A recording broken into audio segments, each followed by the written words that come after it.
a oportunidade de conhecer semana passada. Entendi. Então, o livro o nome é O Semeador de Estrelas. É um livro escrito por doutora Sueli Caldas Schubert sobre a trajetória de Divaldo. O nome da mensagem é o capítulo 18, é a felicidade de Bezerra de Menezes. Um dia, perguntei ao Dr. Bezerra de Menezes qual foi a sua maior felicidade quando chegou no plano espiritual. Isso é Divaldo conversando com ele. Ele respondeu-me: a minha maior felicidade, meu filho, foi quando Celina, a mensageira de Maria Santíssima, se aproximou do leito em que eu ainda estava dormindo e, tocando, me falou suavemente: Bezerra, acorde, Bezerra. Abri os olhos e via, bela e radiante. Minha filha, é você, Celina? Sim, sou eu, meu amigo. A mãe de Jesus pediu-me que lhe dissesse que você já se encontra na vida maior, havendo atravessado a porta da imortalidade. Agora, Bezerra, desperte feliz. Chegaram os meus familiares, os companheiros queridos das hostes espíritas que me vinham saudar. Mas eu ouvia um murmúrio que me parecia vir de fora. Então, Celina me disse: venha ver, Bezerra. Ajudando-me a erguer-me do leito, amparou-me até uma sacada. E eu vi, meu filho, uma multidão que me acenava, com ternura e lágrima nos olhos. Quem são, Celina? Perguntei-lhe. Não conheço ninguém. Quem são? São aqueles a quem você consolou, sem nunca perguntar-lhes o nome. São aqueles espíritos atormentados que chegaram às sessões mediúnicas e a sua palavra caiu sobre eles como um bálsamo numa ferida em chaga viva. São os esquecidos da terra, os destroçados do mundo, a quem você estimulou e guiou. São eles que o vêm saudar no pórtico da eternidade. E o Dr. Bezerra concluiu: a felicidade sem lides existe, meu filho, como decorrência do bem que fazemos, das lágrimas que enxugamos, das palavras que semeamos no caminho, para tapetar a senda que um dia percorreremos. Maravilhosa. Então, eu acho que assim, com essa que a gente vai considerar como uma prece, né? A gente vai começar a nossa reunião de hoje, agradecendo a Deus a oportunidade da gente estar aqui nesse momento tão importante que a gente pode se conectar com Deus, com Jesus e todos esses espíritos, né, que estão nos acompanhando, esses mentores queridos, que eles possam, acompanhados de Bezerra, esse espírito de tanta luz, que nasceu em 29 de agosto de 1831, que nos ensinou tantas coisas, que trabalhou tanto pelo espiritismo, em prol do espiritismo, e que se tornou o nosso patrono e nosso exemplo como médico, pois ele era considerado o médico dos pobres, que ele nos inspire no nosso trabalho, no nosso dia a dia, na nossa vida, nas nossas atitudes, que a gente possa tentar ser pelo menos um pouco do que ele foi, ou tentar seguir o seu caminho. Que essa reunião comece com muita tranquilidade, acompanhado por todos esses espíritos de luz, que a nossa querida Isa possa transcorrer com muita tranquilidade, o que ela preparou hoje, que eu sei que é com muito amor e carinho para todos nós.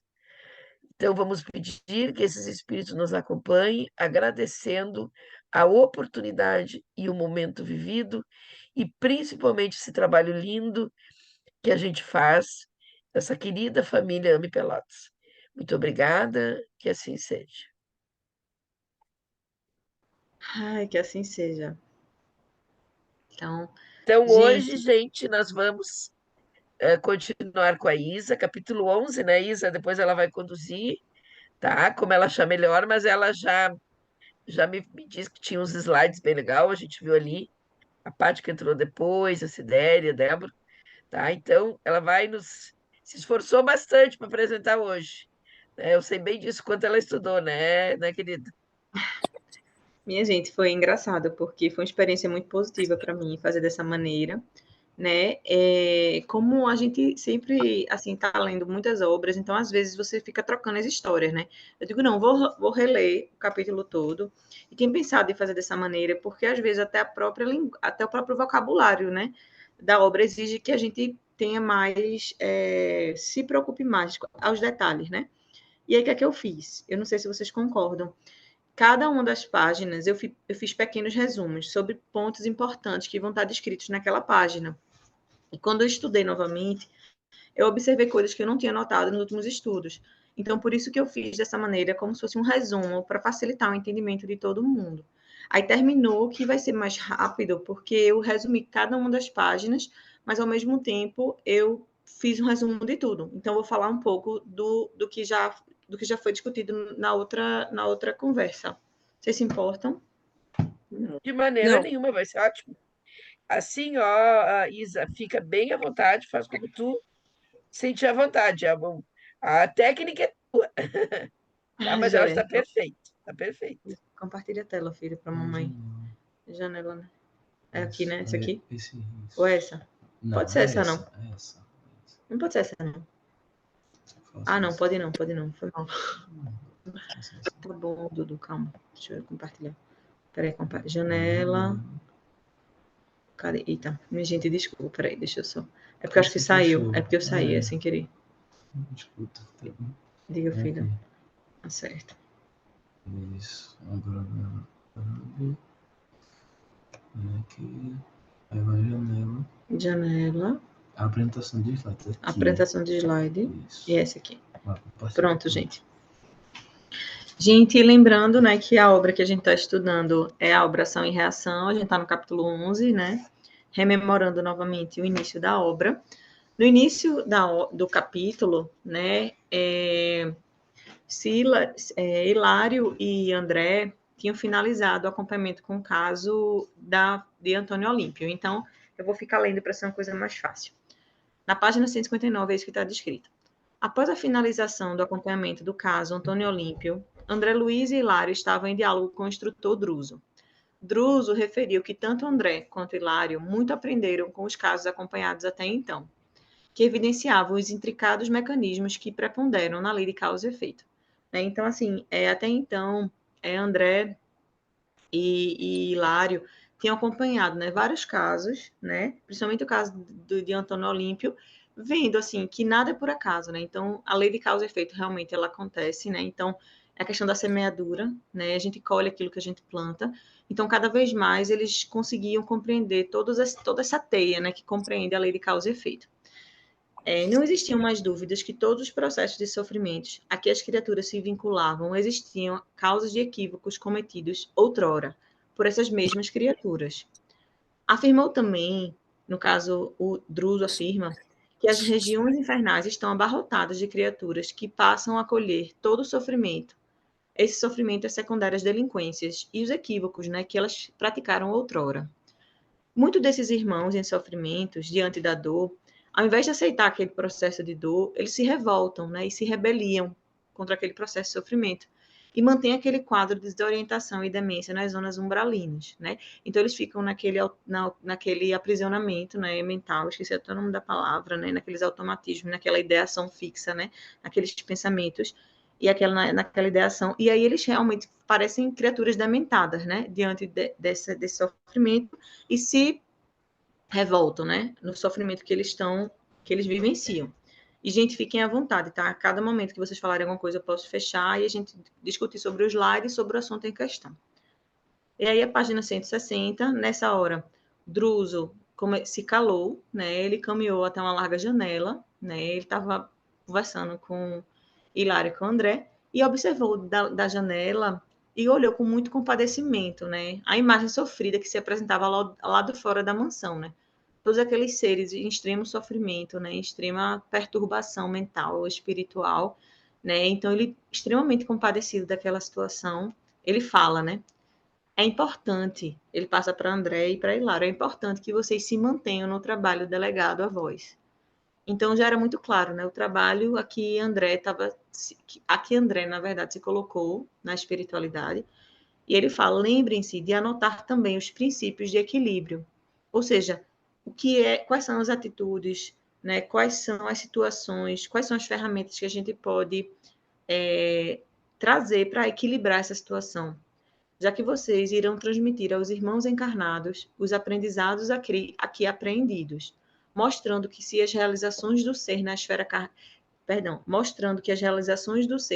carnal determinam o céu ou o inferno a que a criatura se coloca na Terra e no plano espiritual. Nessa parte, o que é que ele fala? Ele fica bem preocupado, né? Assim, querendo que realmente tanto André quanto Hilário apreendam todas as lições ali desenvolvidas e discutidas, porque André ia ser o grande intérprete, né? Para nós encarnados hoje, que a gente lê a obra naquela época, na década de 40, então já tinha todo esse acordo, né? Essa programação do mundo espiritual, e André ia ser o grande interlocutor, né? Do mundo espiritual para o plano dos encarnados.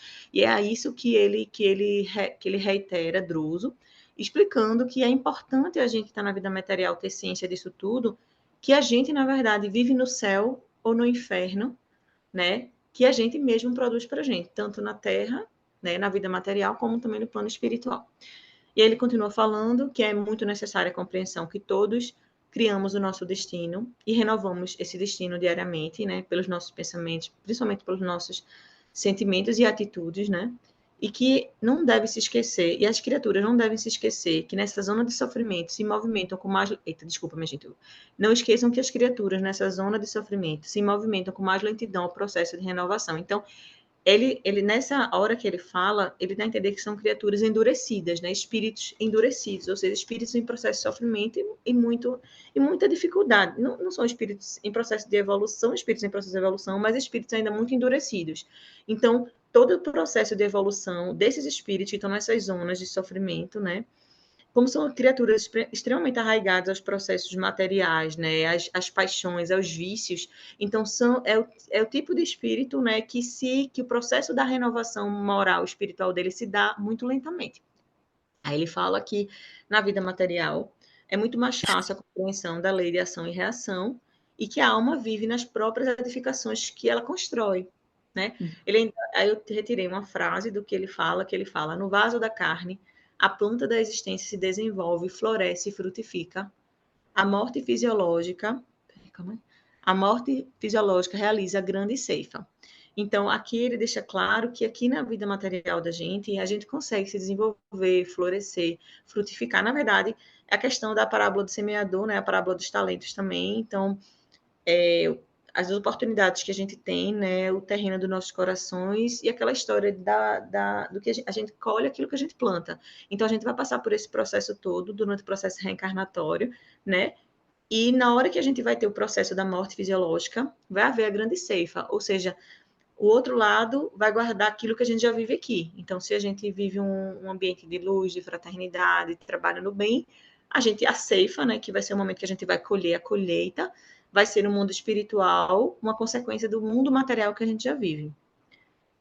Então, já na página 161, Druso continua falando, né, dando várias orientações, e ele fala uma coisa que realmente é uma realidade, e a gente agora, nesse processo reencarnatório, agora estudando, a gente vê como a gente muitas vezes fica preso às questões materiais e muitas vezes reencarna, né, compulsoriamente há tanto tempo, e agora que a gente está despertando para a vida real. Então, ele comenta que raros são os seres que se apresentam aprimorados à lavoura da luz divina, quando chegam e abandonam as vestes carnais. A maior parte dos nossos irmãos chegam deteriorados e imperfeitos, estacionando nas sombras das regiões inferiores. Então, ele aqui está deixando claro, né, que atualmente no mundo de provas e expiações que a gente mora, que a gente reside, né, temporariamente, a maior parte dos espíritos que desencarnam são espíritos que não estão ainda num processo de transformação moral de vontade, né? De vontade de melhorar, de vontade de se transformar. Então, ficam presas às percepções materiais, presas às paixões, e, consequentemente, eles continuam um processo de apego, de automatismos, né? De endurecimento moral, e são realmente, continuam, né? Na sombra do pensamento dele, e, consequentemente, ele é direcionado para as zonas das regiões inferiores, os abismos infernais, Aí ele fala também que, sem esquecer que as criaturas chegam às zonas umbralinas com as imagens que construíram e plasmaram durante a sua vida material, assim como também irradiam as forças que acumularam no espaço e no tempo terrestres. Então, é um contínuo, né? Essas lições, elas fazem com que a gente aprenda, ou seja, que a gente consolide cada vez mais, né, a percepção de que a nossa vida do espírito imortal é um contínuo, né? A gente não pode achar, a gente tem que começar realmente a semeadura agora, nesse momento, né? Tanto dentro do nosso lar, junto às pessoas do nosso ambiente de trabalho, né? Porque a gente permanece irradiando as forças que a gente acumula, que a gente já está acumulando agora. Então, por que não mudar agora?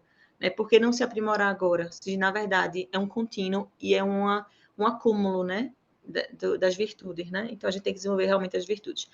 E aí ele fala de novo que acreditamos dessa maneira, que é muito oportuno essas observações. Isa, posso só fazer um Por comentário favor, rapidinho? faz. Tu falasse aqui da gente fazer agora, eu queria só contribuir.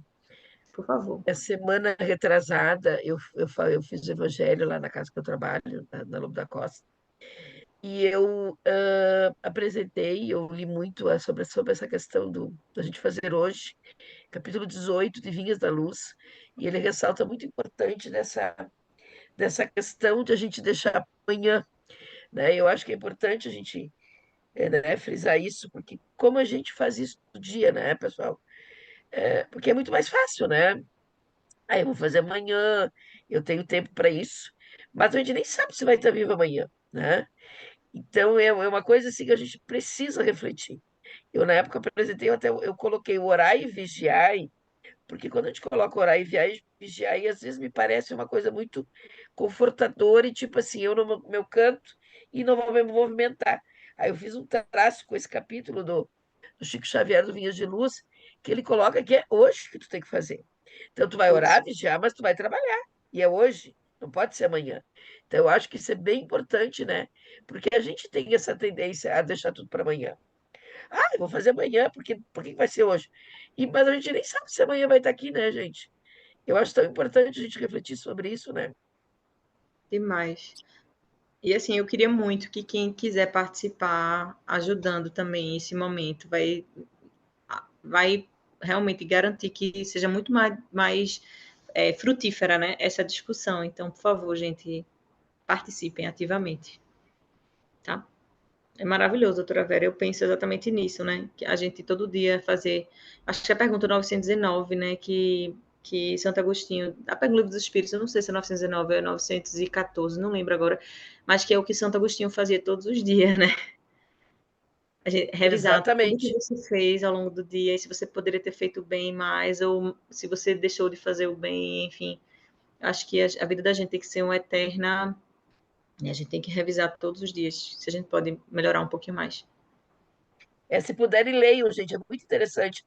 Ele faz assim um traçado, uma comparação com o que é preguiçoso, que não quer trabalhar, o que acha que fez tudo, né? Ah, não fez tudo hoje, por que eu vou fazer amanhã? E eu achei muito interessante, sabe? E eu acho que a gente faz muito isso mesmo, né? Às vezes porque a gente está correndo muito, trabalha muito. Pô, eu vou fazer amanhã, mas se eu puder fazer hoje, por que não fazer hoje, né? E fazer realmente com amor, né? Com o trabalho. E lembrando aqui Bezerra de Menezes, sabe que eu revisei bastante coisas de Bezerra de Menezes hoje e fiquei me lembrando, nossa, eu queria ser assim, ó, um milésimo do que ele foi, né? Porque ele foi incansável, né, gente? Então, a gente lembrando que ele fez realmente bastante. Então, nos inspiraram, né? Hoje foi o nascimento dele, nos brindou vários anos aqui na Terra, né? E hoje é nosso patrono, e que a gente possa lembrar que a gente pode fazer hoje e muita coisa boa, né? Com os nossos colegas, com os nossos amigos, com os nossos familiares, começando sempre dentro de casa, né, gente? Mas eu acho que é importante a gente discutir isso, né? Com certeza. Alguém quer falar alguma coisa aí, Sidéria? Não, no momento eu não tenho nada para falar, mas assim, acho bem importante essa coisa que você falou da assim da gente orar e vigiar, e da gente olhar o pensamento e de fazer agora, né? Não é amanhã, é agora. Seja o que for, é agora, né? Mas eu vou participando. Tá, Próximo. então, segue o baile, então, Isa. Certo. E aí, continuando, ele comenta que todas as orientações de Druso apresentavam um tom muito paterno e comoviam muito André, né, intensamente, falando de maneira muito afável e triste ao mesmo tempo. É engraçado, porque essa é uma característica dos espíritos, né, que já tem um grau de superioridade moral, que é exatamente esse amor, né, que emana de um coração paterno, de um coração que acolhe, né? E é uma característica, né? Por exemplo, o Dr. Bezerra tem outra história também dele que fala muito sobre essa autoridade moral que ele tinha diante dos espíritos inferiores, muito mais por conta dessa paternidade, dessa amorosidade, né? Então ele, né, aquela história do que o perispírito se expande, né? E ele começa a influenciar, né? Por magnetismo mesmo, né? E sintonia de pensamento. Então, acho que era a sensação que André tinha em relação ao posicionamento de Druso. Então, a Hilário, então, perguntou ao nobre diretor qual era a sugestão que ele fazia para que eles continuassem na manutenção do aprendizado e do estudo sobre tão intricado assunto. E aí Druso chegou para eles dois e falou assim: vocês irão encontrar um renovado material para consulta no templo e no parlatório, que se localizam exteriores ao nosso domicílio. Normalmente, os maiores frequentadores são irmãos nossos encarnados no corpo físico, quando se desligam momentaneamente das vestes materiais através do sono. Também existem irmãos desencarnados que caminham ao redor da mansão em busca do reconforto. Lembrando que muitos deles estão ligados a esta casa pelos fios da reencarnação, assim como existem outros que chegam em busca do socorro. É engraçado, porque foi bom eu ter estudado novamente, porque eu não tinha me tocado que o templo e o parlatório, na verdade, eles se localizavam do lado de fora da mansão, né? Então, assim, o que é que ele faz? Ele pede, ele assim, porque, na verdade, Hilário e André estavam sendo estudantes, né? Como se eles estivessem numa faculdade do mundo espiritual. Então, eles estavam acompanhando, né, para poder entender todo o processamento, né, do que acontece nos processos obsessivos, nos processos da lei de causa e efeito, enfim. E aí ele orientou que os meninos iam ter um material a mais agora, uma consulta diferente do que eles tinham aprendido até agora. Então, eles, olha, então a partir de agora vocês vão consultar um material, ou seja, existia uma biblioteca no templo e no parlatório, eles iam encontrar, adquirir esse material lá. Fora isso, eles iam também ter algumas percepções nesses locais que iam ampliar os conceitos deles, né? E a gente vai falar um pouco lá para frente isso aí. Mas é isso, né? Então, o templo e o parlatório se localizavam ao lado de fora da Mansão Paz. Tá? Então, isso é muito importante a gente aprender esse conceito e lembrar que a maior parte dos irmãos que usavam esse local, templo e parlatório, eram os irmãos encarnados no corpo físico que durante o sono se desligavam e iam visitar, e muitos deles já eram ligados com a Mansão Paz pelos processos de outras reencarnações, né? Então, isso é importante a gente saber. E aí, a página 162, aí Druso continua, né? E ele fala que, por exemplo, se a gente pensar numa instituição na vida material, né? Se você tiver uma capela, um templo, um parlatório, então no parlatório, por exemplo, o que é que eles faziam? Eles colocavam atendentes numerosos, ou seja, pessoas para acolher aquelas criaturas, pessoas não, perdão, espíritos, né, para acolher aquelas criaturas que vinham em sofrimento. Então, ele relata que, igual o que a gente faz, por exemplo, no ambiente de atendimento fraterno, na casa espírita, ou no ambiente de atendimento de saúde, né? A gente está num grupo de estudo de saúde, né? Então, acho que é que a gente vai fazer? A gente vai colocar profissionais para atenderem as pessoas que chegam em sofrimento. Mesma coisa. Então, semelhante, eles colocavam atendentes que acolhiam aquelas pessoas, recolhiam as reclamações, registrando também os problemas, porque dessa maneira é que eles iam conseguir fazer as orientações e principalmente se esforçando para manter a paz e a cooperação, né?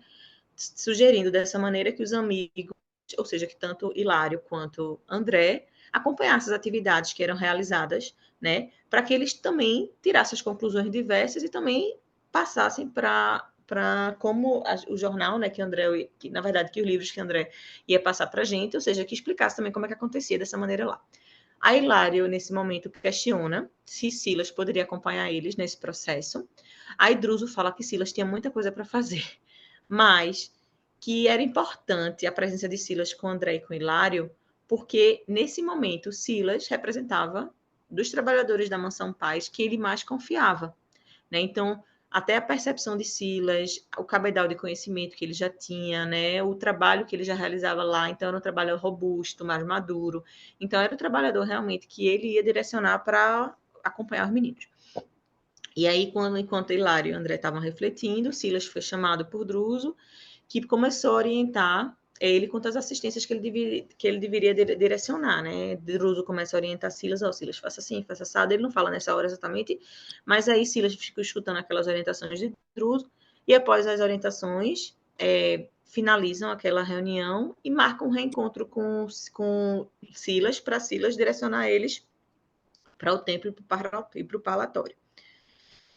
E aí, no momento que eles acordaram, né, o encontro com Silas, para visitar o templo da mansão. E eles caminharam um longo caminho, né? E aí tiveram andar em vários corredores. Eles tiveram acesso a um vasto recinto iluminado, semelhante a uma grande capela. Quando eles foram caminhando pela mansão, aí saindo da mansão tinha uma portazinha. Não sei se vocês lembram. Você lembra as portas antigamente que tinham um vidrozinho numa porta que você enxerga o que está acontecendo lá de fora? Pronto. A palavra que ele usa é uma palavra antiga, porque eu fico cheio de dicionário lendo esse livro. E essa porta que dava para o templo, né, separava a mansão Paz do templo. E aí, quando ele enxerga por dentro da porta, ele começa a observar um recinto enorme, parecendo uma capela. Uma capela que é construída, uma capela construída aos moldes do mundo material. Aí ele começa a relatar, eles entram na capela, né, eles três. Aí no centro da capela tinha uma cruz de madeira, na verdade tinha uma mesa branca, né, com uma cruz de madeira prateado radiante sobre essa mesa, e que essa cruz era o único símbolo religioso que tinha naquele ambiente, naquela capela. Aí Silas, na verdade, Silas começa a explicar o que é que a cruz significava naquele momento. Achei linda essa parte. E Silas explica que a cruz recorda a todo mundo que chega ali para visitar que o Espírito de Nosso Senhor Jesus Cristo se encontra presente também ali nos abismos infernais, né? Então, para aquelas pessoas que eu digo, para aquelas almas e para aqueles espíritos desencarnados que iam ali buscar um refrigério para a alma, né? Fazer suas orações, sempre conectar que aquele ambiente nunca seria esquecido por Jesus, né? Então, achei linda essa parte, né? Para que a fé continuasse uma fé viva, né? Para que o desenvolvimento daquela fé fosse uma fé realmente, nunca fosse vacilante, fosse uma fé viva e sempre conduzidas pelo Cordeiro, né? Enfim. E aí, junto àquela luz dominante, se associava uma linda melodia, né? Então, eles viam um ambiente iluminado, né? E uma linda melodia produzia uma luz uma veludosa música que era tocada, e essa música era tocada por centenas de entidades diversas. Ele não relaciona quais entidades, mas ele bota entidades diversas. Então, o Tibia tem um monte de coisa diferente ali, né? Ele bota entidades, né? Então, fica um termo amplo. E entidades que tocavam, elas formavam um piedoso conjunto. Então, era um conjunto de entidades que estavam tocando aquela melodiosa música de vários aspectos e entoavam aquele conjunto muito bonito e piedoso. Pois não, doutora Vera? Quer falar alguma coisa? Eu achei linda essa parte aqui, né? Eu achei lindíssima. Quando ele É, coloca assim, que tu fica imaginando um momento de. Não sei, eu tentei, da outra vez a gente até visto essa parte aqui, ver o que que essa cruz, né, significava, né? Mas é uma presença assim viva, forte, de porque Cristo. a gente consegue se imaginar no lugar, né, gente? Eu não sei, eu Exato, consegui me transportar até lá, né? exato. Porque ali ele coloca que a cruz recordava a todos que o Espírito Santo estava ali. E veio a linda melodia. Nossa, gente, isso me dá uma coisa assim, não sei com relação a vocês, aquela sensação de paz, aquela coisa boa, na verdade, né? Eu achei lindíssimo aqui quando ele denota isso. Quando a gente lê, a gente não tem essa noção tão clara, né? Isso, acho que tu destacasse bem isso aqui. E a cruz, né? Porque a gente sabe que o Espiritismo não está correlacionado com símbolos, mas Isso, aqui, na imagens, verdade, ele representou Jesus Cristo, né? Eu isso. achei interessante isso, porque nunca se colocou que tivesse alguma coisa material a referir a Jesus Cristo. Como é que vocês entenderam isso, assim, da cruz? Um elemento de lembrança que Jesus Cristo estava ali mesmo, né? Não sei como é que Sabe o que entendeu me isso. chama a atenção? Oi, Vera, posso falar? Por Pode? favor. Sabe o que me chama a atenção nisso que tu está dizendo? É que, assim, como tudo funciona pelo pensamento, né? Quer dizer, a cruz, ela vai fazer a pessoa entrar no simbólico que tem registrado dentro dela, né? No imaginário dela. E porque a cruz é um símbolo muito forte, né? Da representação de Jesus. E então é como se no momento em que eu entro lá em sofrimento, que eu não estou bem tal, ao olhar aquilo, eu me conecto a algo construído dentro de mim através das lembranças passadas, né? Então, eu achei bem interessante isso, porque é, junto com a música, né? Porque a gente já sabe que a música é um fator extremamente importante para ele elevar o pensamento, né? Junto da música, a cruz ela tá ali para com o intuito de elevar, de fazer as pessoas melhorarem ou se conectarem com algo maior, né? Achei bem bonito isso que tu tá É falando. lindo mesmo. É belo. E é É engraçado bem porque... interessante a tua ideia, eu acho que é isso mesmo, Sidénia, que é um elemento Exatamente. sagrado, né? De conexão, na verdade, né? Isso. Exatamente. Perfeito, gente. E aí, alguém quer falar mais alguma coisa? Aí ele começa, aí ele continua, né, detalhando o ambiente. Aí ele bota que próximos a tais entidades tinha uma fileira de 200 criaturas que se prostravam em prece em frente aos nichos vazios, que eram esses nichos. O que eram esses nichos? Eram reentrances esculpidas nas paredes laterais da capela. Então, bora imaginar pequenos nichos na lateral da capela.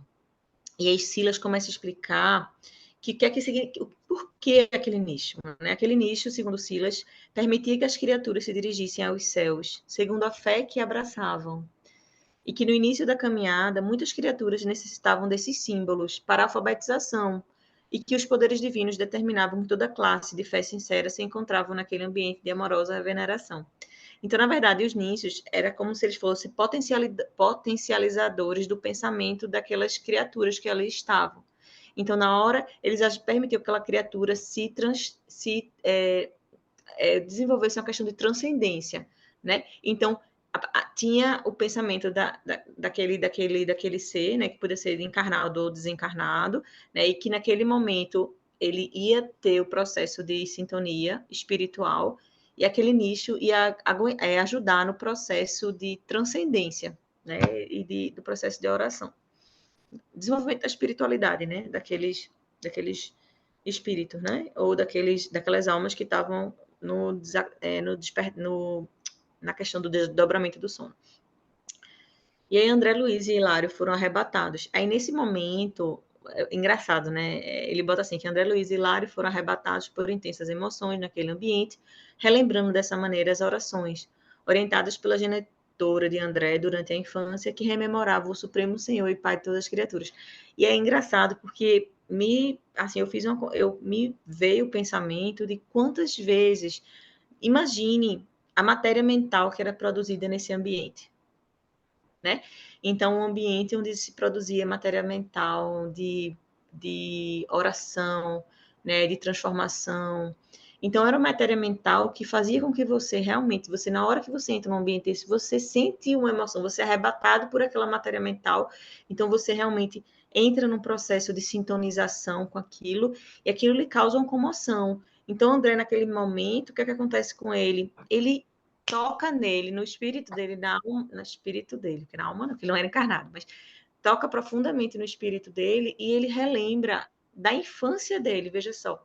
Ou seja, ele estava desencarnado já há um tempo, a infância dele tem sido, digamos, há 60 anos atrás, e ele toca profundamente o espírito dele naquele momento, e ele lembra das orações que a mãe dele fazia quando ele era criança, e a oração da mãe dele era uma oração com uma fé ardente, então ele na mesma hora ele conectou com essa experiência que ele teve na infância, né, a fé da mãe ardente, então ele já conecta com a transcendência da espiritualidade dele, da conexão dele com Deus. E aí aquilo faz com que ele se emocione muito, ele chora muito copiosamente, e ele começa a orar, né? Aí ele fala que lágrimas abundantes escorriam na face de André nesse momento. Ele não conseguia falar, palavras coesas, né? E ele continuava contemplando aquela cruz luminosa que fazia ele rememorar o divino mensageiro, né? E rememorar a história do Cristo, que havia sido sacrificado para nos traçar o caminho da vitoriosa redenção. E ele, naquele fluxo de sentimento, de pensamento, né? Ele estava envolto em grande emoção, e ele começa a orar de uma maneira instintivamente, orando a Deus, ele reza o Pai Nosso, né? E aí ele ora para Silas, que estava acompanhando todos os detalhes daquilo que ele estava vivenciando. E aí Silas olha para ele, é como quando a gente olha para alguém que a gente está entendendo o que, é que a pessoa está passando, a gente fala. Aí ele fala: é verdade, André. Raros conseguem penetrar este ambiente sem se escudarem, ou seja, sem se ampararem na oração. Então, rapidamente, André ora, né? Transcende ali naquele ambiente de uma matéria mental realmente maravilhosa. E aí ele olha para o lado e Hilário também estava o quê? Enxugando as lágrimas. Não é? Então aí Silas fala: este pequeno campo de pensamento está sublimado pelo arrependimento e pela dor de milhares, incontáveis legiões de almas edificadas no sofrimento e na fé, hão passado em pranto de arrependimento ou de esperança, de gratidão ou de angústia. Então, naquele ambiente, já não tinham espíritos recalcitrantes no erro e revoltados. Já tinham espíritos que vinham num processo de sofrimento e já solicitavam ajuda, né? Já tinham aquele arrependimento, aquela nova esperança, o sentimento de gratidão, às vezes angustiados, mas sempre já eu penso que eu às vezes faço umas comparações, assim, quando eu li isso, eu lembrei, por exemplo, do sentimento que, que quando Maria de Magdala chega para o Cristo, né, querendo conhecer ele, ou seja, você está com sede de mudança, né, você já começa a se tornar um solo fértil, né, capaz de, nesse momento, nesse sofrimento, nesse processo de transformação, você já começa a ser uma criatura passível de transformação. Então, foi essa a minha interpretação. E eu queria que vocês falassem alguma coisa. Eu gostaria, Isa, de fazer até tem muito a ver também com o que você está falando aqui. Eu coloquei no grupo, não sei se vocês viram, foi ontem que eu assisti. A Márcia Cossalante. Quem que é a Márcia Cossalante? A Márcia Cossalante é tesoureira da Mi Brasil, uma grande trabalhadora espírita. Sabe que eu nunca tinha visto ela falar. Eu ontem até assisti, né? Eu estou aqui na função com a mãe, digo, eu vou assistir e ver como é que tá. Olha, eu fiquei encantada. E eu acho, depois, se vocês puderem, eu assisti toda a aula dela, só a parte final, que fiquei às voltas aqui com a mãe e aí não consegui. Mas, gente, é bem interessante assistir aquela aula, porque coloca bem assim, quando a gente ora, se coloca aos pés de Deus. Coloca bem claro. Primeiro ela faz assim uma revisão geral sobre, assim, claro, dados científicos, de prece, artigos, depois ela fala sobre a parte espiritual. Né? Bem interessante o que ela coloca, essa questão da oração, viu, gente?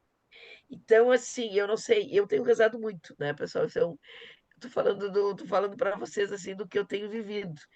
E eu tenho sentido quanto isso me ajuda, sabe? E aquela oração com fé, né? Com fé em todos os sentidos. Então, eu tenho claro que realmente a oração te conecta muito a Deus, porque não pode ser aquela coisa pensada ou calculada ou só falada, entendeu? E eu acho bem importante que a gente repense isso, né? Aqui a impressão que te dá que é essa oração com amor, com fervor, né? Bem como a gente coloca.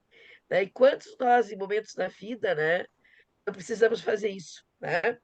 Por doença, minha situação agora, função da doença com a minha mãe, né? Outras pessoas por outras situações, né? A importância da oração, mas a oração com fervor, com fé, é diferente, né, gente?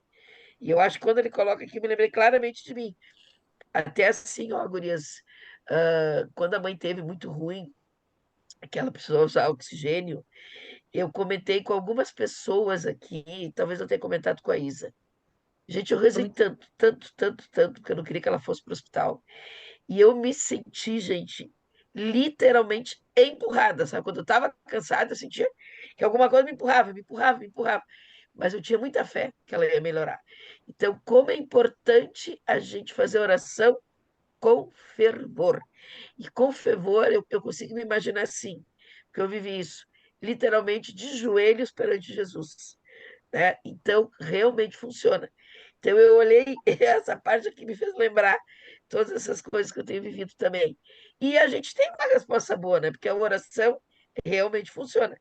Claro, Jesus vai conceder de acordo com o merecimento, porque se na verdade também não é o momento e a gente vai ter que passar por aquilo, nem sempre vai ser o que a gente quer, e a gente tem que ser sabedor disso também, né?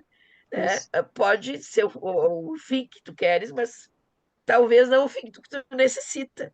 Tu pode querer que as coisas corram daquele jeito, mas se tu tiveres que passar por certas dificuldades, a gente sabe que vai ter que passar, né, gente? Eu acho que é importante aqui a gente relembrar a importância da oração, né, gente? Alguém mais queria comentar? Eu só, eu só queria comentar que quando eu achei também toda essa parte muito emocionante mesmo, maravilhosa. Talvez a cruz essa em cima da mesa, para mim, assim, representa um pouco como é que eu vou dizer assim, a aproximação do humano com o divino, né? Porque Jesus ter, sem necessidade nenhuma, passado tudo que ele passou, de certa forma, foi para também nos aproximar dele, né? Para que a gente conseguisse ter esse vínculo com ele, né? Porque no momento em que ele se colocou como humano, né? E passou por toda a provação que ele passou, ele quis mostrar que todos nós vamos passar por provações, vamos passar por dificuldades, vamos passar por situações muito difíceis, né? Na nossa vida também. E as pessoas que se colocavam ali, né? Nesse templo, todas vinham ali porque estavam já, como a Isa falou, cansadas de sofrer, cansadas de permanecer no erro, estavam realmente arrependidas, e aí o símbolo da cruz se torna uma coisa assim fortíssima, né? Fortíssima no sentido dessa aproximação nossa com Jesus e do humano com o divino, né? Verdade. Para mim. Perfeito, hein, Alessandra? Ótima observação. Perfeito, né? É bem isso aí. Perfeito, perfeito. Alguém quer falar mais alguma coisa, gente? Acho que tu respondeu, Alessandra, aquela dúvida no início que eu tive, que na verdade, né, a gente sabe que não tem símbolo religioso, mas não tem esse papel. É a questão da conexão mesmo com o divino. Perfeito, acho que tu é isso aí mesmo. Achei perfeita a tua observação. Concordo. Alguém mais, gente, quer falar? Então pode continuar isso.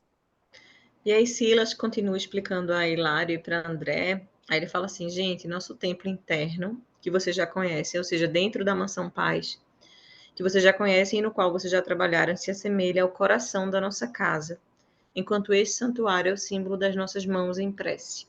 Então, ele fala que ele faz essa analogia, né, essa comparação, né, que a Mansão Paz, o núcleo da Mansão Paz, onde eles trabalharam esse tempo todo e resgataram as pessoas, né, enfim, então se assemelhava ao coração, ou seja, aquele sentimento, aquele cuidado, e na hora da oração, realmente, ele tinha um santuário como um templo de oração. Aí ele continua falando que a maior parte da comunidade das almas. Aí eles começam a ver que a maior parte das comunidades das almas que estavam em prece, ou seja, pessoas encarnadas, né? Então, pessoas encarnadas que estavam lá em processo de desdobramento. Então, a maior parte das pessoas da comunidade de almas que estavam em prece, eles estavam se impondo, se colocavam de joelhos, né? E quando Hilário ia realizar algumas perguntas para Silas, aí Silas já foi explicando que aquelas pessoas que estavam ali podiam orar da forma que eles quisessem, desde que naquele momento houvesse o respeito mútuo de um para com as outras.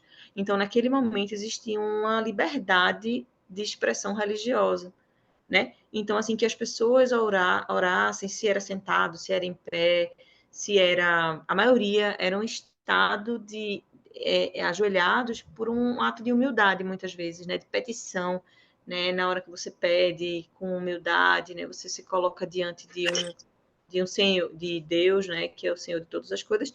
Então, naquele momento, Silas, Hilário, nem se preocupe, mas assim, o mais importante aqui é o respeito mútuo, tá? Então, cada um vai orar da maneira que lhe aprouver. E aí, desse modo, eles foram acompanhar. E aí é interessante porque vão ser 3 relatos de pessoas de almas que eles acompanham naquele processo de oração. E o primeiro relato, eles acompanham uma senhora que estava orando ajoelhada perto de um nicho.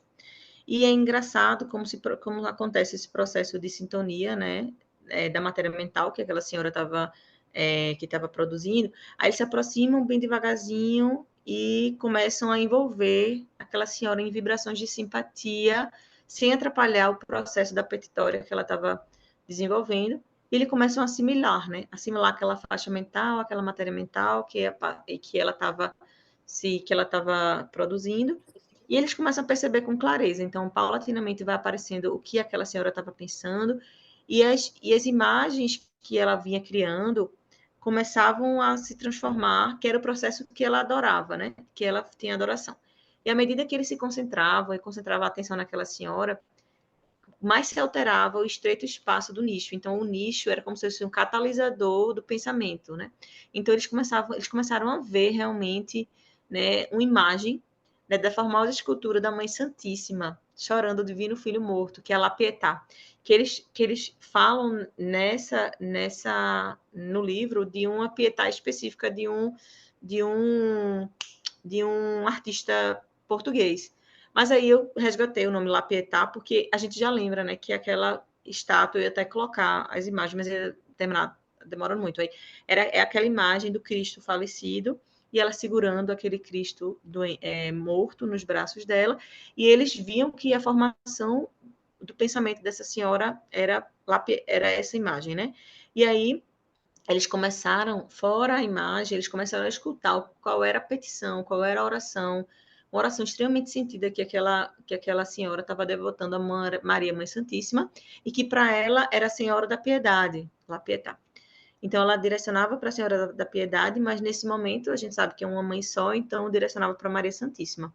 E a mãe, naquela petitória, ela pedia pelos filhos, os filhos que eram homicidas, né, estavam se encontrando na vida material em muito equívoco. E ela chorava, e ela pedia.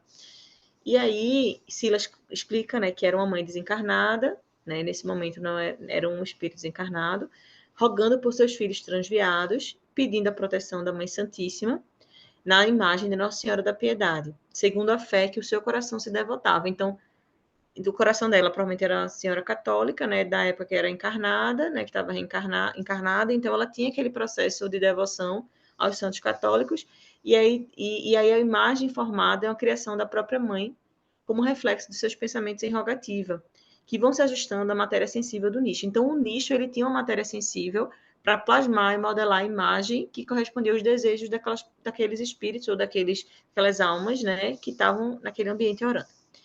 E aí, Silas, é engraçado porque é tudo muito didático, né? Então, ele vai explicando a Hilário e a D'André, minha gente, não quer dizer que a prece que ela está solicitando vai ser respondida exatamente por Maria, Mãe Santíssima. Mas a gente sabe que tais rogativas semelhantes a esta que vocês estão escutando, elas se elevam aos planos superiores. E elas são realmente acolhidas pelos mensageiros, pelos emissários da Virgem Maria. E muitas vezes elas são examinadas e são atendidas conforme a verdadeira sabedoria. Então, conforme, como a doutora Vera estava falando, conforme realmente a possibilidade de ser atendido aquele pedido. Como era um pedido de ajudar, né, um processo de equívoco, acredito que ia ser, não era um pedido material, era um pedido de auxílio espiritual, né?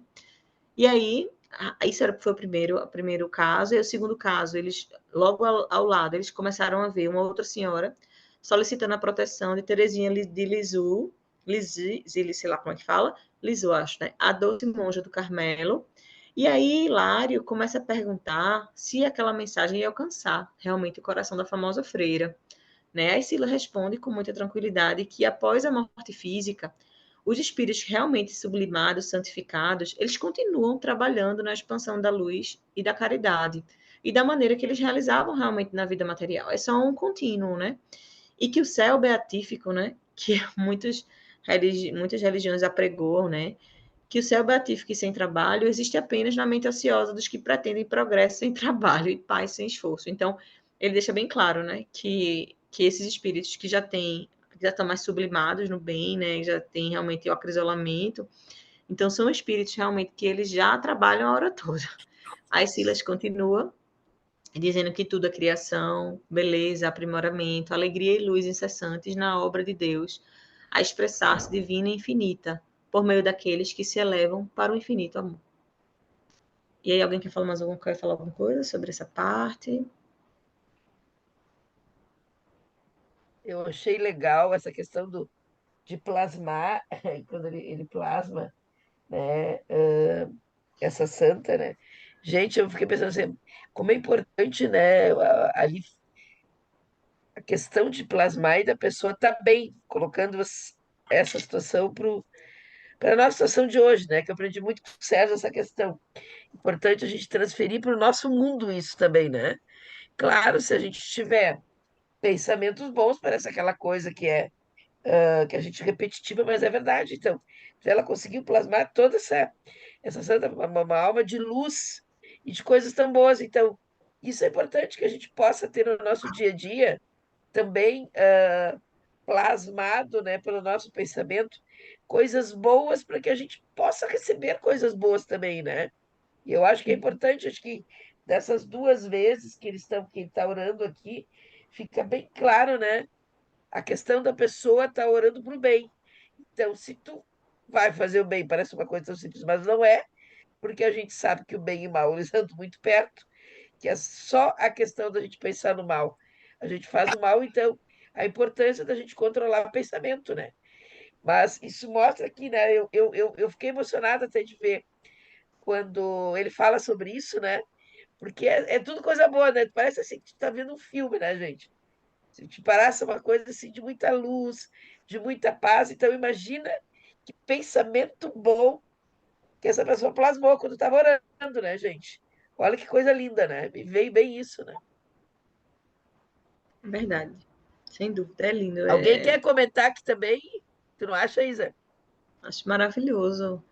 É lindo, você vai estudando e vai percebendo algumas entrelinhas. Então, eu acho que eu fiquei viajando na maionese. Eu digo, não, vou fazer desse jeito, porque aí todo mundo vai viajar comigo, tá tudo certo. Então tá muito boa a maneira. Olha, até vou te dizer, tá perfeito, né, pessoal? A maneira que a Isa fez, hein? Nossa, tá muito bom, hein? Tá ótimo. E Deu bastante trabalho, mas eu tenho certeza que tu estudou e aprendeu bastante, né? eu vi que eu vou ter que fazer assim sempre. Bah, tá perfeito, né, Alessandra? Ficou muito bom, né? Tá excelente. Parabéns, mas vamos lá. E rende mais, eu acho. Não é? Eu achei que é mais assim, mais sintético, você consegue passar o resumo, né? Fica mais fácil da compreensão também, porque às vezes é uma intricada, né? O vocabulário, né? Que é o vocabulário da década de 40 do século passado. Então, às vezes eu mesmo, minha gente, eu saio pegando o dicionário, um monte de palavra que eu não sei ao certo, eu boto no meu livro tudo. Eu achei que ficou assim, olha, nota 10. Mas cada um apresenta da maneira que sente melhor, é claro. Né? Mas eu achei isso aqui, tá perfeito. Deve ter dado bastante trabalho. Mas ao mesmo Né? tempo tu aprendeu Demais. bastante, né, Isa? Mas foi ótimo, foi bom. Coisa boa. Então podemos seguir, se o pessoal não tem dúvida aí, né? Joia. Gente, quem quiser parar, por favor, viu? Eu acho que só vai ter mais 2 slides, então fiquem muito à vontade. E aí ele bota que após aquelas palavras, Hilário, essa parte é muito legal. E aí ele bota assim, que depois de Silas estar explicando, né, a questão de pensamento, de beleza, né, dos espíritos sublimados, que eles continuam trabalhando na vida no mundo espiritual e tal.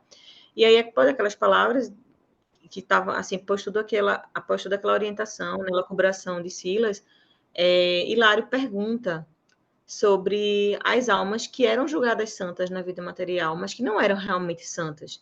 E se essas preces eram acolhidas e por quem elas seriam acolhidas. Eu achei super legal.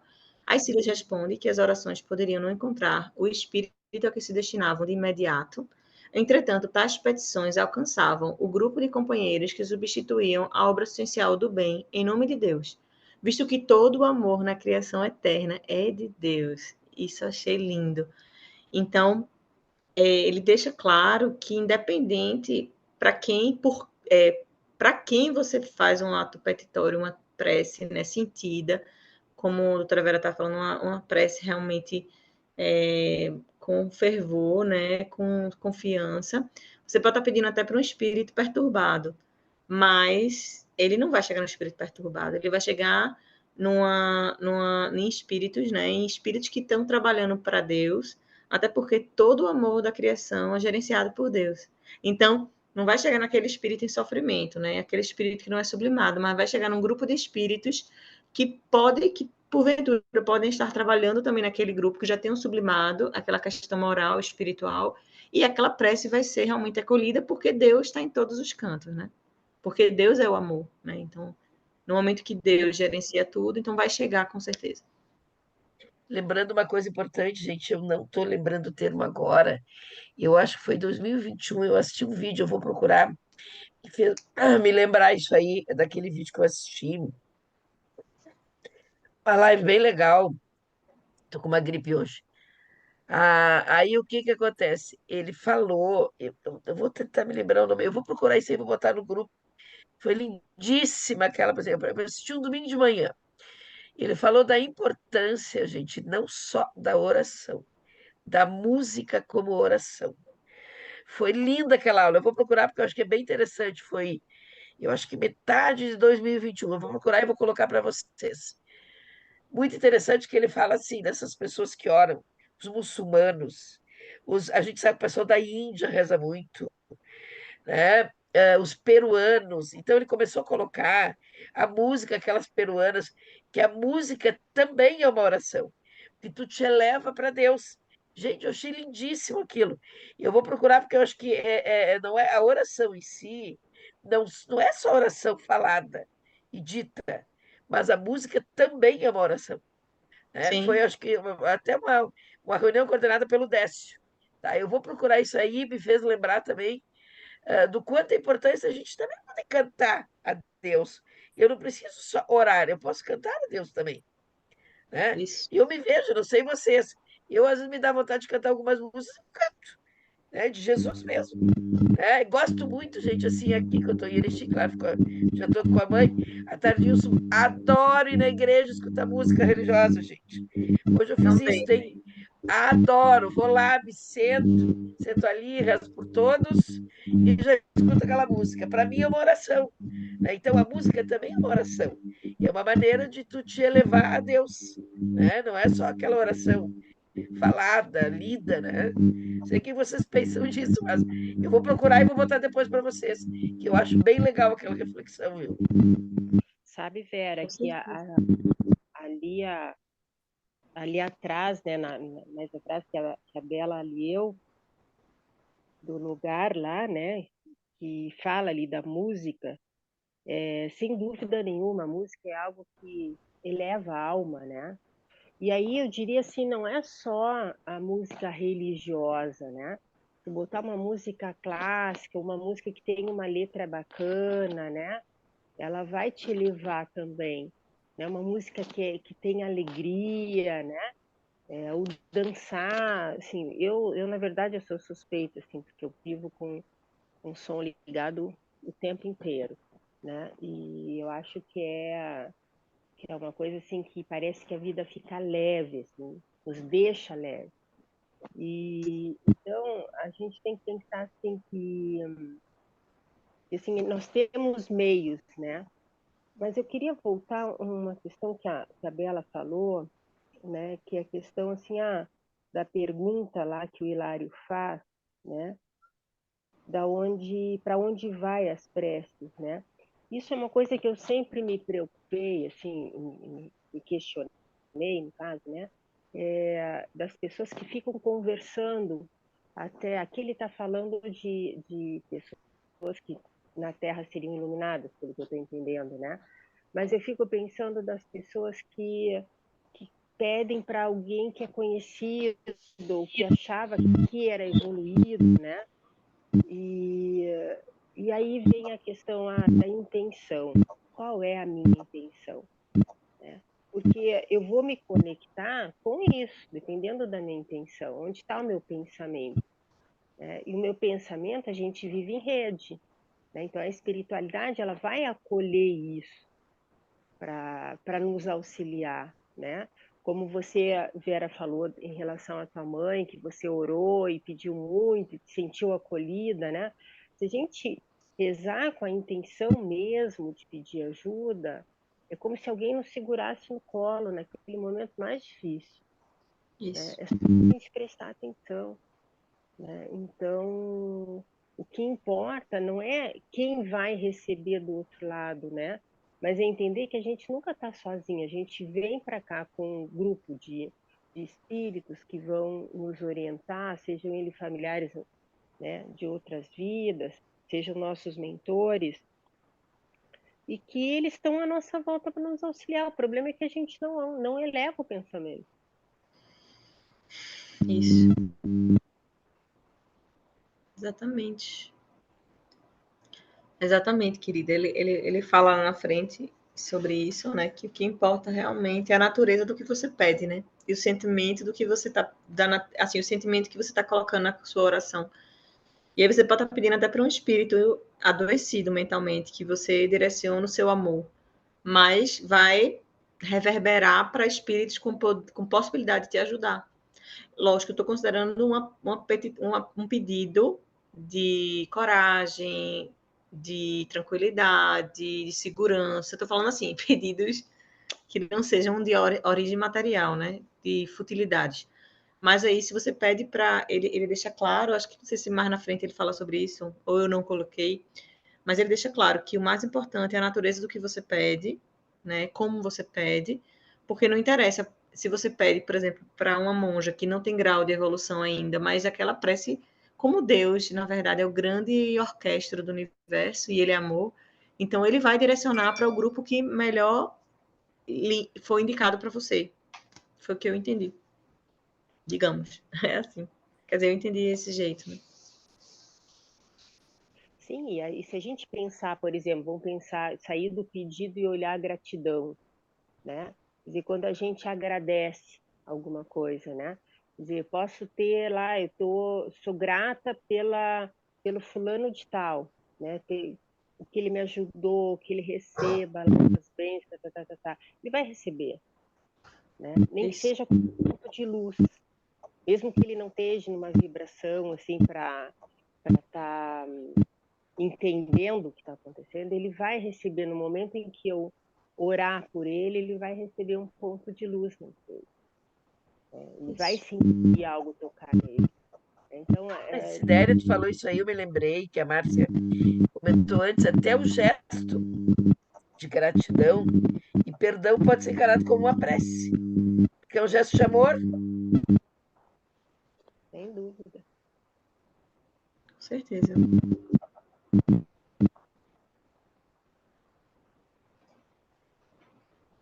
É imagem. É bem interessante essa discussão aí. Mas assistam esse vídeo que eu mandei ontem. É da Ame Planalto. Gente, sensacional. Foi muito legal. Eu não esperava muito por essa.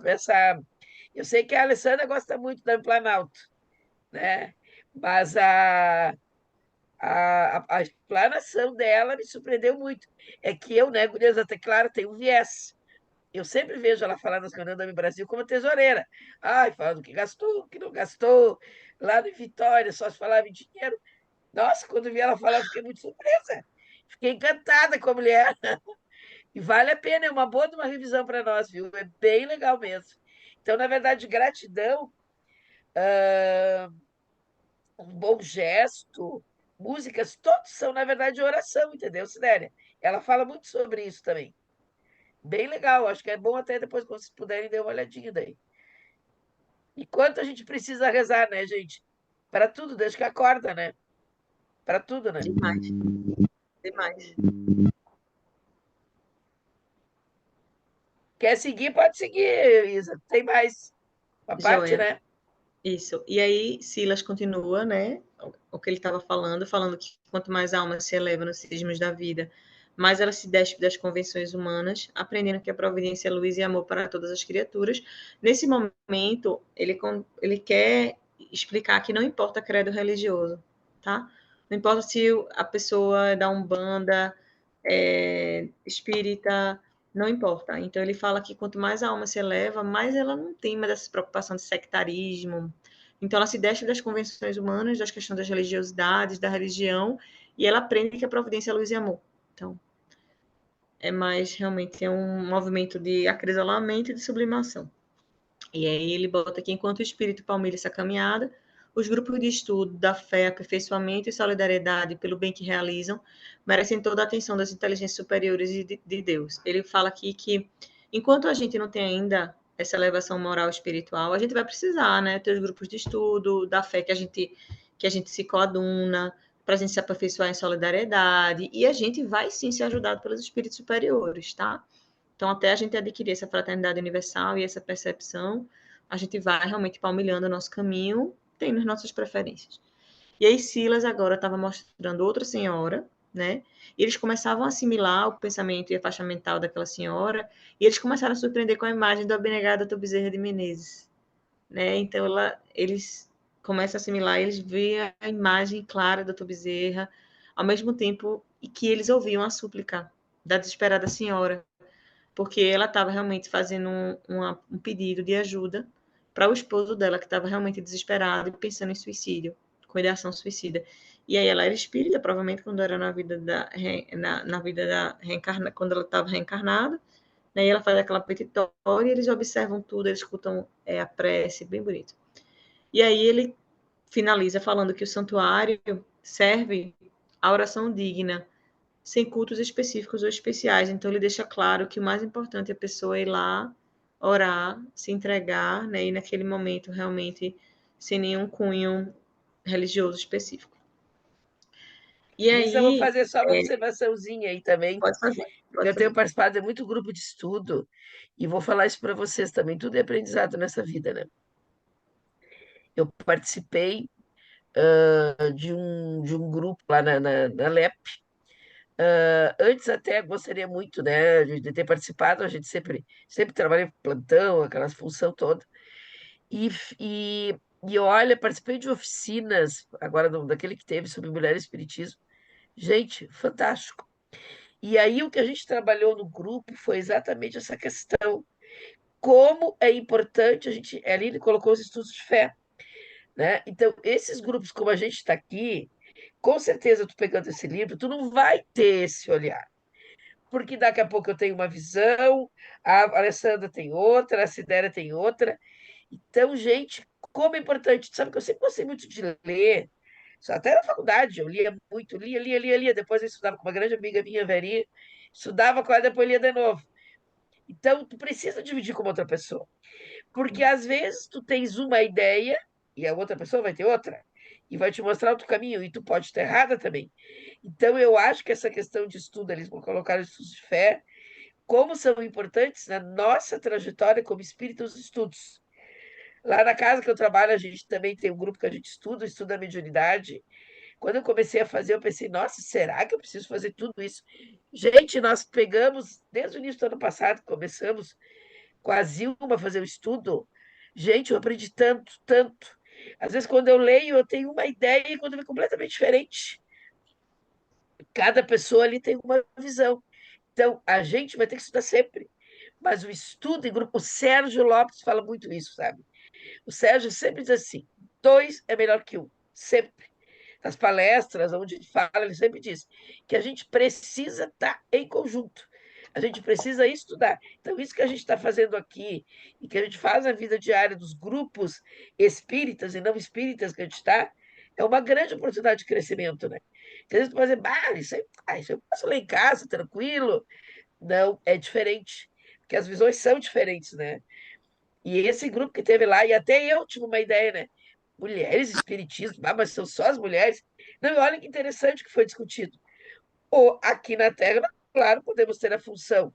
Eu posso ser mulher, mas posso ter a função de homem, né? Porque o espírito vem destinado para isso. Então saiu tanta coisa, a gente foi tão interessante, né? E eu gostei muito dessas oficinas também, né? E além do que os estudos, os grupos, são extremamente importantes para que a gente aprenda com o outro seja corrigido também. Porque às vezes tu tem uma ideia que tu jura que é correto, e não é. Não sei se o termo é dizer correto ou não, mas de poder dividir experiência, conhecimento, né? Eu acho muito importante, né, gente? sei se certeza. vocês concordam, mas eu acho muito importante. Muito. Concordo plenamente. Eu acho fundamental estudar em grupo, né? Porque tu vai olhar numa outra dimensão quando tu conversa em grupo. O texto, por exemplo, a Bela está apresentando aqui para nós o texto de coisas que chamam atenção para ela. E algumas coisas que ela trouxe aqui, quando eu li, não me chamaram tanto atenção. Né? E aí ela foi explicando de um jeito, assim, nossa, é mesmo, isso fala isso aqui mesmo. Né? Então, assim, essa troca ela é fundamental, né, para a gente crescer. É demais, demais. E é bom que a gente se estimula, né? Quando está num grupo é diferente, né? A gente se dedica mais, eu acho. A gente realmente quer que todo mundo compartilhe, né? Que todo mundo realmente também participe ativamente, para todo mundo, para a gente ter essa troca, né? Porque cada um tem a sua percepção, o seu ponto de vista, né? Lê uma mensagem, interpreta de uma maneira diferente, pela construção do conhecimento de cada um. Então, sempre é muito mais produtivo o estudo de grupo, eu acho. Sempre achei maravilhoso. Prestasse atenção mais na espiritualidade, a gente já vê que lá funciona assim, né? Por exemplo, quem faz um trabalho, quem participa de mesa mediúnica, o que a gente enxerga através do trabalho? É que vai no trabalho pastor, padre, bispo, espírita, ateu, vai de tudo, né? E todos são respeitados pela dimensão, pelo olhar que tem, né? Ah, agora morreu, vai ser tudo espírita, não vai? Não. Vai ser católico, vai ser evangélico, vai ser dentro da sua crença, né? E não é um mais do que o outro, né? É cada um olhando uma perspectiva e fazendo conjunto. Com certeza. Já nem Jesus cabe mais, né, Sidélia? Acho que não cabe mais aquela coisa de se separar a religião. Né? E eu acho que isso é respeito também individual de cada um. E outra coisa importante que eu sempre digo, gente, eu tenho aprendido muito isso com meus alunos, tá, que me acompanham lá na faculdade, porque muitas vezes esse dia teve um aluno que me pegou assim meio sem eu esperar, disse, eu sei que a senhora é muito religiosa, doutora, mas eu não consigo. Né? E ele estava com problema de saúde do pai dele, eu digo, mas não tem problema, então tu vibra, tu não acredita numa força maior, né? Então, essa coisa assim de troca, sabe, que até me pegou de surpresa. Porque a gente tem essa visão, mas o outro pode não ter, né? Então, eu acho que assim, se ele vibrar, é também como uma oração, né? Eu vejo isso, ele está vibrando pelo bem, né? E eu digo, então, não, tu não consegue rezar, né? Mas é profundo isso, né? Sabe que ele me pegou muito de surpresa. Ele disse, eu queria tanto rezar para meu pai, mas eu não consigo. E aí eu disse, bom, então tu vibra, pensa uma coisa boa, manda essa vibração para ele ficar bem. E esse dia, tu sabe que tem um enfermeiro que trabalhou com a gente lá na faculdade, que eu gosto demais dele. Ele sempre dizia assim para mim, Vini, eu queria tanto acreditar em Deus, assim como tu, ser tão religiosa, mas tu não precisa, só faz o bem, tranquilo. Aí, para minha surpresa, esses dias ele me disse, não, olha, eu estou rezando agora. Eu digo, então essas coisas são um exercício, a pessoa vai se descobrindo, né, gente? E eu acho que é por aí, se tu fizer o bem, não importa. Vibra que tudo vai dar certo. É por aí, né? É por aí o caminho, né? Exatamente. Religião é o amor. Tem algum microfone que está aberto e tem um ruído no fundo? Pois é, eu já tirei meus cabos, eu já mexi um monte de coisa, mas eu acho que não é o meu, não. Quero da Sidéria, eu acho. Pode não ser o teu, Isa. Aliás, não deve ser o teu, pode ser qualquer um outro. Já mexi um monte de coisa aqui. Foi da Sidéria, mas Isa, olha aqui, vou dar uma ideia. Tá faltando, até para tu conseguir terminar esse capítulo, que eu acho que tu queres terminar, né? São 9 minutinhos, se quiseres. Eu vou terminar rápido, então. Então, rapidamente. Não precisa ser rápido, mas, claro, até para te ajudar, né? Não, assim, não, mas é porque esse final é rapidinho mesmo. Ele fala assim, Silas só fala do serviço do Dr. Bezerra, né? A causa espírita, que ele serviu mais de 50 anos, ou seja, naquela época, né? Hoje é mais de 100. Né, e que vários espíritos estudiosos e benevolentes obedeciam às diretrizes da lavoura do bem que ele opera em nome de Jesus, né? e que, comparativamente a uma transmissão de ondas de rádio, que o rádio consegue passar informação em diversas localidades, um grande missionário da luz em ação no bem, como o Dr. Bezerra, pode refletir-se em dezenas ou centenas de companheiros que lhe acatam a orientação no trabalho, ajustado aos desígnios do Senhor. Então, ele faz é o sentido da ubiquidade, né? Eu acho que esse é a definição da ubiquidade, né? E aí, Bezerra de Menezes, invocado carinhosamente, ele ajuda pessoalmente ou por intermédio das entidades que o representam com extrema fidelidade. Né? Isso tem bem também no livro dos médiuns, explicando sobre isso. E aí, falando que, comparativamente, é uma organização humana, né, em que o chefe do serviço tem uma sede administrativa em alguma localidade, e ele vai distribuindo a toda aquela organização a extensão das suas orientações. Então, quando a gente vai pensar numa empresa, nos moldes humanos, da vida espiritual aprimorada, né? Que é o poder do pensamento, então, mais aprimorado e mais rápido. Mas seria em moldes semelhantes. E aí eles falam, e eles continuam caminhando, né? E ele termina aquela elucubração que ele explica do Dr. Bezerra, e eles continuam a caminhada, né? Então, eles estavam dentro do templo e eles vão agora para o parlatório, né? E eles, naquela caminhada em direção à porta de acesso ao pátio exterior do templo, né? Então, eles alcançam a saída e eles conseguem observar que, bruscamente, tem a queda da claridade do ambiente. Após alguns metros, eles saem do templo e vão para o parlatório, né? E eles já se impactam com a impressão das sombras daquele ambiente ao redor que já implicavam naquela sombra, né?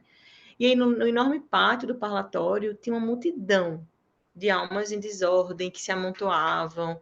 Muitos grupos conversavam numa voz muito alta, estridente. Tinha gente chorando, suplicando, gemendo. E eles já começavam a ver um ambiente extremamente perturbado já, de almas em rogativas, em gritos ardentes, desconsolados e muitos apelos desconsolados. E as Silas, né, sempre educando eles e respondendo: ó, minha gente, aqui é o parlatório da mansão, tá? Aqui comparecem diariamente filas de almas sinceras e sofredoras, mas essas almas estão frequentemente em profundo desespero. Elas não conseguem nem orar pacificamente. Então, a gente vê uma gradação, né, do processo do equilíbrio mental. Então, naquele local existiam também almas de sofrimento, mas aquelas almas estavam em processo, em profundo desespero, e que elas não conseguiam ter a capacidade de orar. E ele continuava explicando que naquele recinto existia uma palavra livre, né? Então, os atendimentos eram feitos, como no começo, a gente viu Silas explicando que eram propiciados atendimentos naquele ambiente, né? E eles conseguiam ver uma divisa vibratória, ou seja, eles conseguiam ver uma divisa entre a área do templo e a área do parlatório, né? Porque a gente já via ele dizendo que já via espíritos, né, ou almas encarnadas com uma dor inconformada, vivendo de uma maneira difícil, uma dor sofrida, vivida de uma maneira terrível, e aquilo gerava muita monstruosidade. Já devia ter muito espírito deformado, né, com deformidades perispirituais, em desequilíbrio extremo, e que exprimia dessa maneira o inferno da interpretação religiosa comum a essas criaturas. Então, como essas criaturas vivenciavam o processo de fé, né? E aí, comparativamente, aí ele faz em contrapartida, nos muros dentro da nossa casa, é um espírito em sofrimento, mas é uma dor paciente, compreensiva, já é uma dor que encontra o equilíbrio para a renovação, que observa naquela dor uma possibilidade de renovação, né? E um novo caminho a ser trilhado, reajustado para os caminhos dos céus. E aí André Luiz e Hilário ficaram completamente perturbados naquele ambiente, não conseguiam raciocinar adequadamente, e eles se calam instintivamente, e aí Silas fica em silêncio naquele ambiente de extrema perturbação, né? E ele já começa a entrar em processo de prece, né? E André nota que Silas silenciava e começou a orar por aquelas criaturas no silêncio da oração, né? Ele se cala e começa a orar. Só que para você ver, né, a questão do pensamento de um e do outro, né? Porque enquanto a preparação, né, da mente de André e Hilário, comparativamente a de Silas. André e Hilário entraram naquele ambiente extremamente perturbado e eles ficaram sem conseguir raciocinar, né? Eles entraram naquela matéria mental, sintonizaram com aquele desequilíbrio. Já Silas, não. já era um espírito já com um processo de transformação, de evolução, de preparação para estar naquele ambiente e consegue, mesmo naquele ambiente, silenciar e orar por aquelas criaturas. Então, isso já é um aprendizado também para a gente, né? Finalizando o momento. Ali naquela parte final, Isa, eu fiquei lembrando, na verdade, aquele ambiente todo provoca até uma auto-obsessão deles mesmos, que eles ficam, na verdade, desequilibrados, né? Além de tu ter risco de obsessão pelo ambiente tumultuado, as auto-obsessões, a pessoa mal resolvida, né, sofrida, revoltada, né? Então, a importância, mais uma vez, da gente controlar o pensamento, né? Não digo que a gente vai Isso. passar por uma situação dessa, mas quantas situações nos levam a sofrimento, né, a questionamentos, mas é importante sempre manter a fé, cabeça firme, né, e tentar manter o equilíbrio, mais acima de tudo, para que a gente faça como Hilário, né, que consegue, não, como Silas, que ele Silas. consegue ter equilíbrio mesmo perante o desequilíbrio total, né? E quantas vezes a gente passa por isso também, né, gente? Tentar ser um pouco do que ele foi, ele conseguiu manter o equilíbrio, porque a mente dele estava numa sintonia vibratória boa também, né? Exatamente. E assim, eu acho que isso é um aprendizado para a gente, né? Diante de pessoas difíceis, né?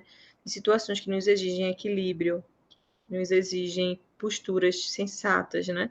Quando a gente se vê ofendido, né, diante de alguma pessoa que age com ingratidão ou que ofende a gente, e vão ser esses momentos que vão exigir da gente equilíbrio, né? Então, acho que tanto na vida material, em comunidade, a gente precisa desenvolver esse equilíbrio e a gente sintonizar sempre o nosso pensamento, até para a gente ser sempre um instrumento, né, da espiritualidade boa e amiga, até porque a gente é tão ajudado, né, a hora toda, aquela história da nuvem de testemunhas, né, e os espíritos influenciam vocês muito mais que sai, eles vos dirigem, né, então a realidade. Então, acho que a gente realmente, nesse momento que a gente tem agora de grupo, né, de estudo, de diálogo, né, para que a gente justamente sintonize sempre com o bem, né, se preparando. Mas é bem isso, né? Isso é porque às vezes, muitas vezes, né? Tu vai dizer, por que comigo? Por que sempre comigo? Né? E não é assim. Porque às vezes tu precisa realmente passar por aquilo, né? Mas, Isa, eu vou aproveitar esses minutinhos aqui, antes de finalizar, te dar parabéns. A tua apresentação foi maravilhosa. Te agradecer por todo o teu esforço, teu desprendimento, tua dedicação. Ah, foi perfeito, viu? Gostei demais, eu tenho certeza que todo mundo aproveitou bastante. Algumas pessoas tiveram dificuldade. A Alicia queria muito te assistir hoje, mas ela tinha me avisado até que ela estava fazendo fisioterapia, que ela estava com algum problema e não podia participar. E agora o Alten também avisou que não pôde. A Mônica, provavelmente eles vão assistir depois também. E eu acho que assim foi excelente a tua participação. Tenho certeza que isso é unânime, né? Nós tivemos a felicidade de poder assistir todo o teu empenho, todo o teu esforço. Nossa, sensacional, viu, Isa? Parabéns, viu? E eu Eu que sei agradeço. exatamente. Eu que agradeço pelo Pode falar, Isa. trabalho. Eu que agradeço a oportunidade de estar aqui com vocês sempre. Eu estou morrendo de saudade já, morrendo de vontade de voltar aí. A Paty colocou uma coisa importante ali, bons pensamentos para ajudar os nossos pacientes. É isso aí. É Se a gente verdade, não sem tiver dúvida. bons pensamentos, a Cristiane está agradecendo também a oportunidade de estudar com vocês, aquela coisa do grupo que a gente falou. Mas se a gente não tiver bom pensamento, né, Paty, como é que a gente vai poder ajudar? Então, Ó, aqui a Cristiane está mandando tu vir, ó, Isa, que é para tu vir, hein? Mas acho que é Ah, melhor tu esperar, que está muito frio. Está muito frio agora. Espera chegar o verão, né, Alessandra? estou Chegar com o verão, porque saudade de agora está vocês. muito frio. Se fosse Está mais muito perto, eu ia frio. mais. Mas, assim, olha, foi muito legal a tua apresentação. A gente vê a tua dedicação, o teu amor por isso. A gente conhece, sabe o esforço, né? O objetivo não é que faça lâmina, o objetivo é passar o que tu entendeu, mas fizesse muito bem, te agradeço muito, né? E agradeço a oportunidade também de poder mais uma vez, estudar nesse grupo aqui tão legal, né, gente? Eu ia pedir para a Sidéria fazer uma oração antes da gente finalizar. Tu faz para nós, Sidéria? Faço sim. Vocês estão me ouvindo? Vamos. Sim? Ah, tá. É que eu tirei fone de ouvido por causa da interferência. Então, envolvidos ainda nessa energia, vamos nos conectar ao Dr. Bezerra de Menezes, que foi falado hoje, um dia muito especial para todos nós. Que essa paz, essa harmonia que nos envolve a todas, possam ser compartilhada com os nossos amigos e amigas que não puderam estar hoje no estudo, que eles recebam também as vibrações de paz. Agradecemos por esse momento de estudo, em especial a espiritualidade que nos acompanha, a Bela, que preparou uma aula tão rica, que nos fez pensar, refletir, que a nossa gratidão a envolva, transmitindo todo o nosso carinho. Agradecemos mais uma vez pela oportunidade de nos encontrarmos novamente para estudar, crescer e refletir sobre as coisas do nosso dia a dia, para a nossa evolução espiritual. Em nome de Deus, em nome de Jesus, encerramos o nosso estudo de hoje. Que assim seja. Que assim seja. Que assim seja. Obrigada. Parabéns, Isa. Ó, te dá parabéns aqui, ó. Eu te agradeço. Vocês